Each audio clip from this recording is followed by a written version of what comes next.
My name is Jim Poole, and I want to share a testimony with you of what I went through. 2 years ago, I went in for open heart surgery.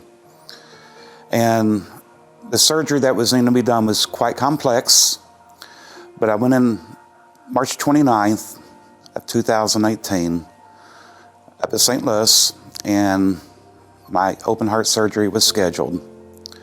Went in for surgery. The surgery went great. I had a team of doctors and nurses, one of the best surgeons in the country. He done open heart surgery. Everything went well. I came back and told my wife everything was just as good as it could be. And so I was in recovery, and 2 days later I had developed pneumonia with a touch of sepsis.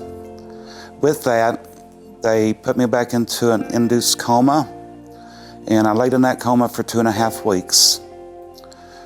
During that time, people were praying for me. My lovely wife, my church family, my family, and a lot of friends, people I did not even know. When I came out of my coma, I was in the recovery. I was going to have to learn how to walk again. I was going to have to learn how to breathe again. Oxygen 24/7 on a walker. After a few days of recovery up in St. Louis, they sent me back to Heron, Illinois for rehab and therapy. Upon arrival, I developed blood clots in my lungs. I had to go back in the ICU and take a treatment. It was life-threatening. They told me it's a 50-50 chance that I would survive, but they were confident. So after emotional moments, I said yes, and they took me back in ICU, done the treatment. I stayed in that ICU for 3 or 4 days with my wife and friends around me.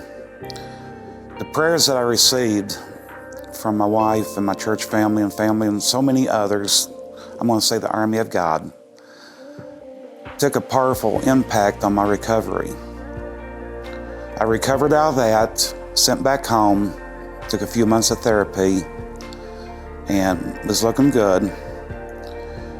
Several months to a year later, I was taking some more tests, and they saw something they did not like concerning cancer. After coming through what I'd been through, this was very devastating. It just made me cry. It's very emotional, having to go back into these situations with all the testing.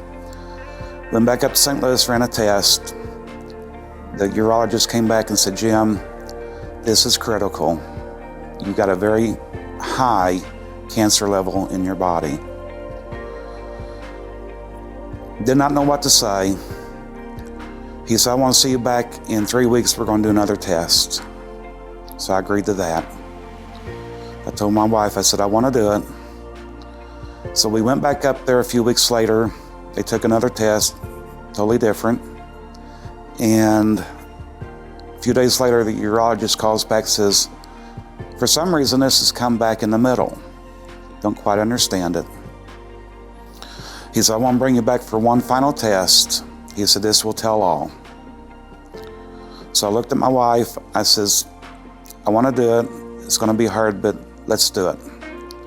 Went back up there, took the final test. It was a 2-hour test through an MRI. He calls back in a week and left the message. And you could almost kind of visualize him scratching his head. He said, "I did not have a reason, medical reason, why this has happened." 2 weeks before that, people in the congregation of my church started praying. One of our members had a word from God that strictly said he is going to be healed. They laid hands on me, and from that day forward, I feel like I have been healed. The nitro I was taking for chest pains has subsided. I've taken maybe just a few. So through all this, I want to say that hope is the answer, that Jesus is the answer. He got me through. with all the prayers. I have a scripture I want to give to everyone. It is Jeremiah 29:11. For I know the plans I have made for you, declares the Lord, plans for welfare and not for evil, to give you a future and a hope.